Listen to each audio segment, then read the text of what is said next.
It was in the middle of December, 1776. It was cold. The men were tired. They had started out in an amazing summer. In early July of that year, they all gathered, the leaders in Philadelphia. After years and years and years and years of begging the king, none of them wanted to stop being an American citizen or a British citizen. They didn't want to become a new country. They were British. They loved the king. They loved their country. But over and over and over again, they would sail the open waters, make the slow, arduous journey to plead with the king. Please. Finally, in July of 1776, in a hot summer, with the windows open and the men sweating under their powdered wigs,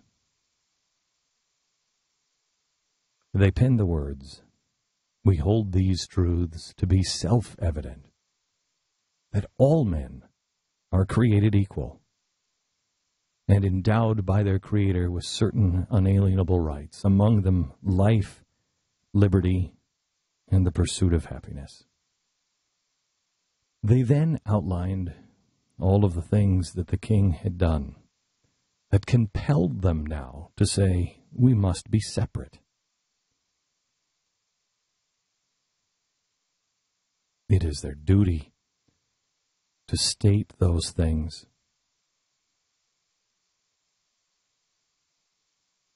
Thomas Jefferson wrote at the end, "And in firm reliance on the protection of divine providence, we mutually pledged to each other our lives, our fortunes, and our sacred honor." It was a moment inspired by God. It was a moment of bravado in many ways. It was done in humility, but they knew they were going to win. And they brought George Washington in. He was going to be the general. George Washington didn't want the job. That summer they had over 20,000 men. Think of that. When we met at the stadium here in Dallas, it was in July. Think how little time has gone by. What were you doing in July? Where were you on July 4th? The country was excited in July. We're going to go to war. We're going to separate ourselves. We're going to be a new country. And by December, they had been driven all the way down back to Philadelphia. And George Washington, with now less than 2,000 troops, only a tenth remaining, stood there on the shores of the Delaware, knowing what he had to do, but not knowing how he was going to get the men in the boats to turn around and go back into New Jersey, go back to Trenton, and take on the equivalent of the Navy SEALs, the Hessians.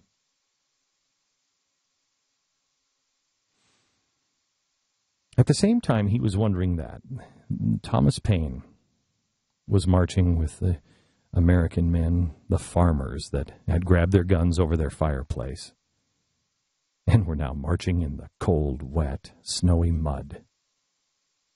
And he was listening to the drums. I imagine in my head, just because I know me, I don't know Thomas Paine, and maybe at the time a good drum set was more appealing than it is now. But I've never heard anybody play a drum for very long in a drum solo.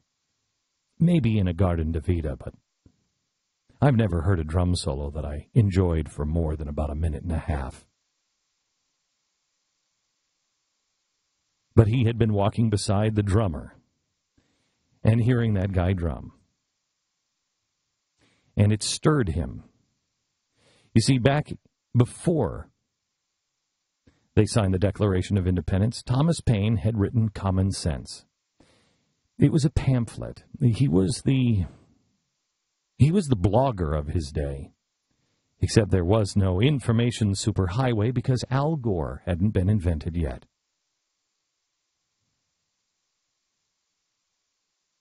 And so what he had to do is he would have to write something out, and then he would go to the printer, and they would put the typeset in one at a time, and then they would print these pamphlets one at a time.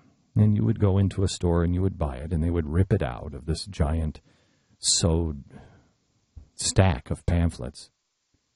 There weren't such things as book covers anymore. Those were far too expensive. If you wanted to have a book cover for it, well, you'd have to put it on yourself. And then you would read it and pass it on to a friend. Common Sense was a short little pamphlet. It just said, hey, come on, you guys, we know this.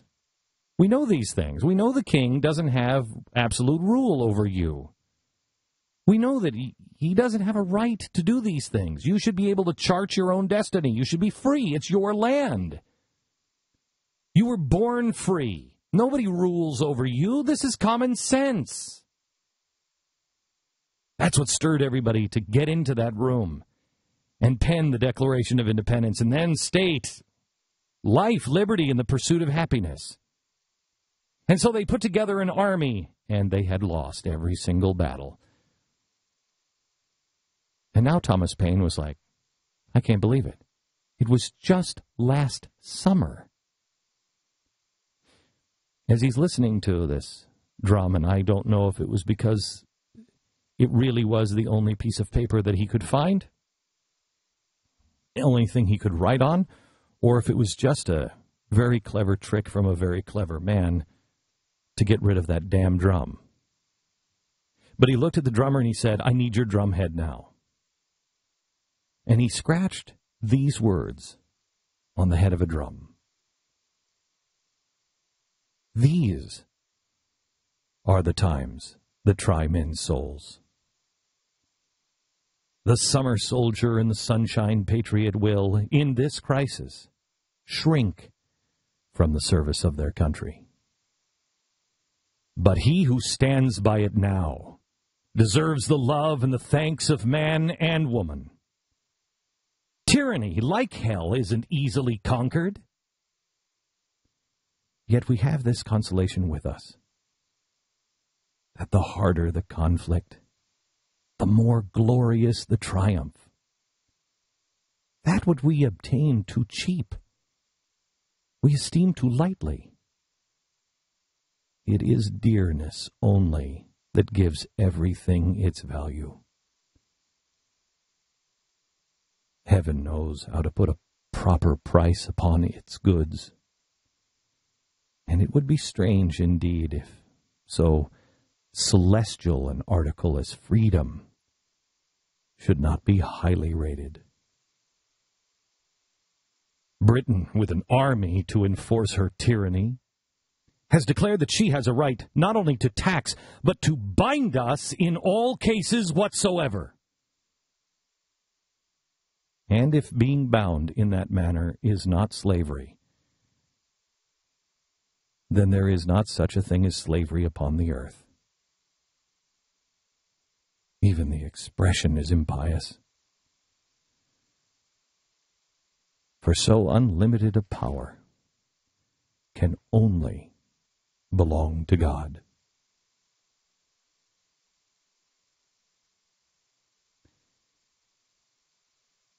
These are the times that try men's souls. The summer soldier and the sunshine patriot will, in this crisis, shrink now from the service of their country.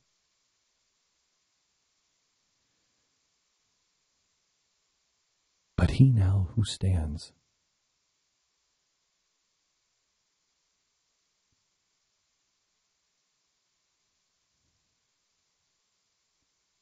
deserves the love, deserves the thanks of man and woman. Did we think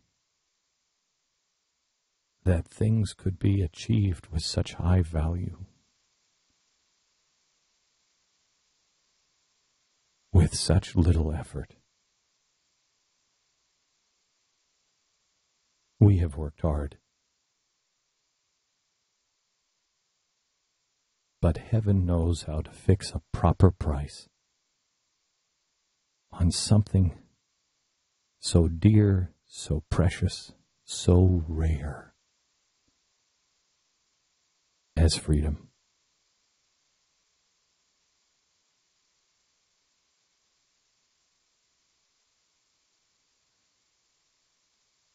That message was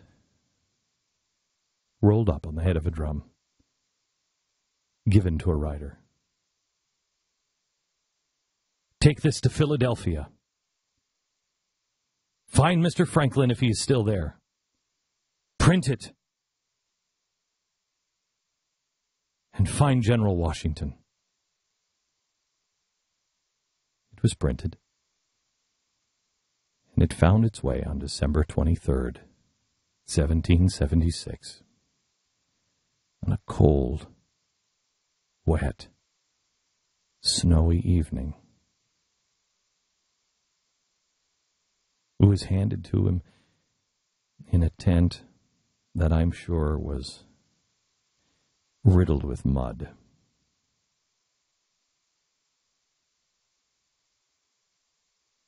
I imagine in my mind's eye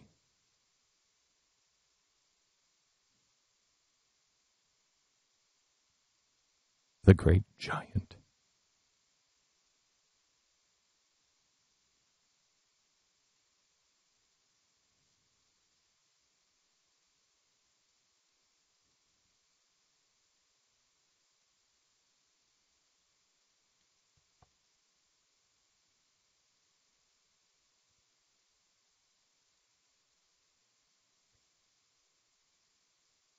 sitting in his tent, wondering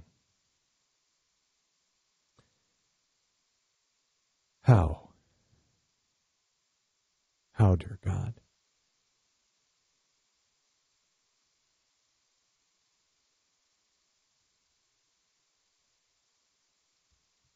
after all that his men have seen,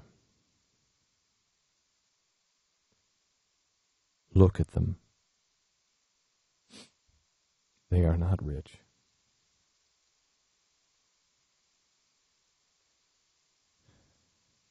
They're farmers. They're just the regular Joe that haven't been trained. How am I going to get them into the boats? I've lost every battle. I am not the man for this task, he must have thought.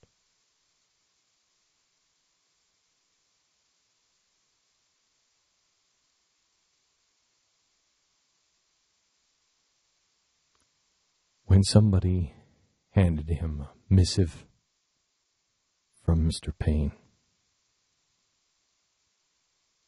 I imagine him reading by candlelight, and after that first paragraph, standing and reading the rest of the pamphlet, knowing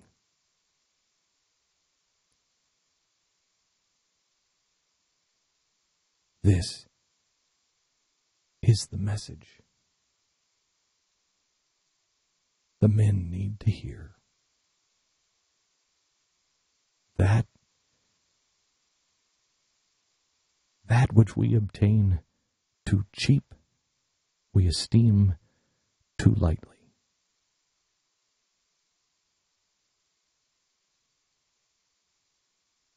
It is dearness only that gives everything its value. And it would be strange indeed if so celestial an article as freedom should not be highly rated.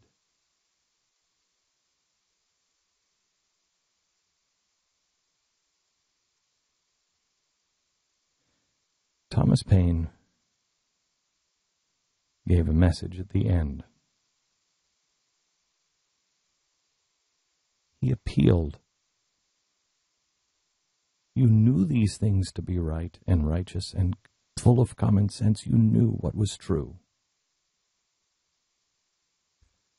But the man who is called a deist, a man who believed that God was a watchmaker, who later said there is no God, said at this time that God Almighty will not give up a people to destruction or leave them unsupported to perish. He will not abandon those who have so earnestly and so repeatedly sought to avoid calamities